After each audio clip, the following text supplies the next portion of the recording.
Assalamualaikum warahmatullahi wabarakatuh. Perkenalkan, nama saya Wilna Siti Paujiah dari kelas 11 MIA 1. Di sini saya akan menjelaskan tentang latar belakang berdirinya dinasti Turki Utsmani. Dinasti Turki Utsmani merupakan salah satu dari 3 dinasti besar yang muncul setelah abad ke-8 Islam pada tahun 1258. Pada saat pasukan Mongol di bawah pimpinan Hulagukan ini menyerang Baghdad, maka dari situlah awal kehancuran Islam.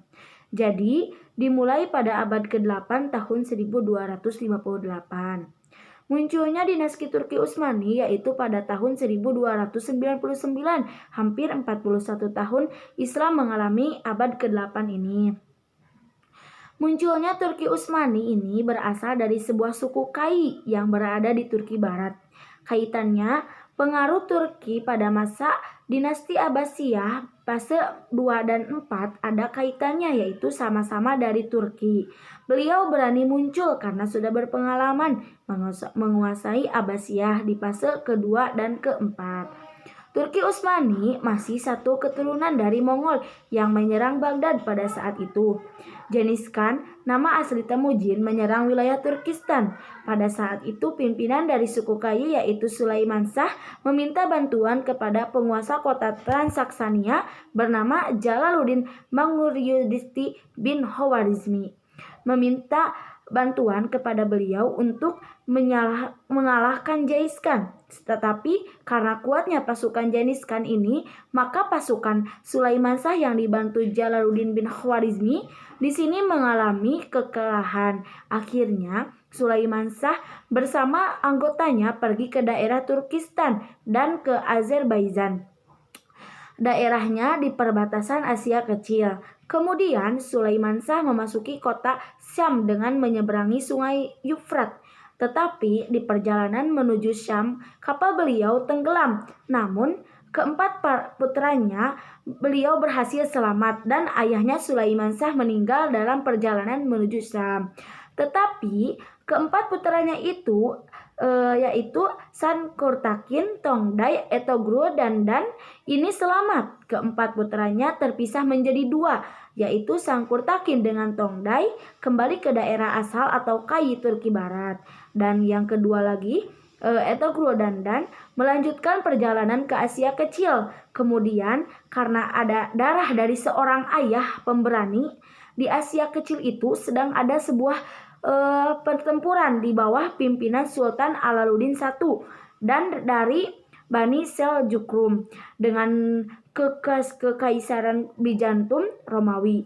Nah, Etogruo ini membantu pasukan Alaluddin ini dan berhasil mencapai kemenangan. Karena keberhasilan itu, Etogruo Alaluddin I berhasil memberikan sebuah hadiah berupa wilayah yang sangat luas, yaitu pegunungan Ermania dan lembah sungai Saguta di sepanjang sungai Sakarya.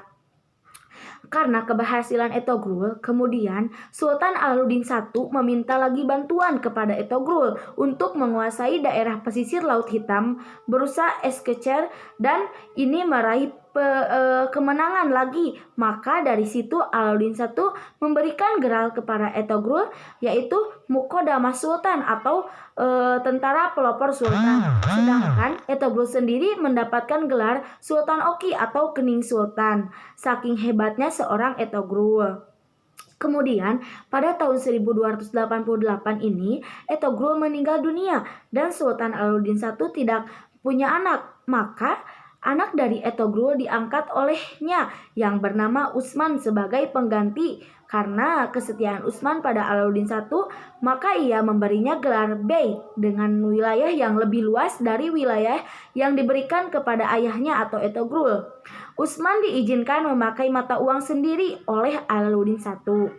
Pada tahun 1299, Ghazan Khan dari Mongol menyerang Seljukum, tetapi Ghazan Khan ini bisa digagalkan oleh Utsman. Tidak dalam dari itu Sultan Alaluddin I meninggal dunia.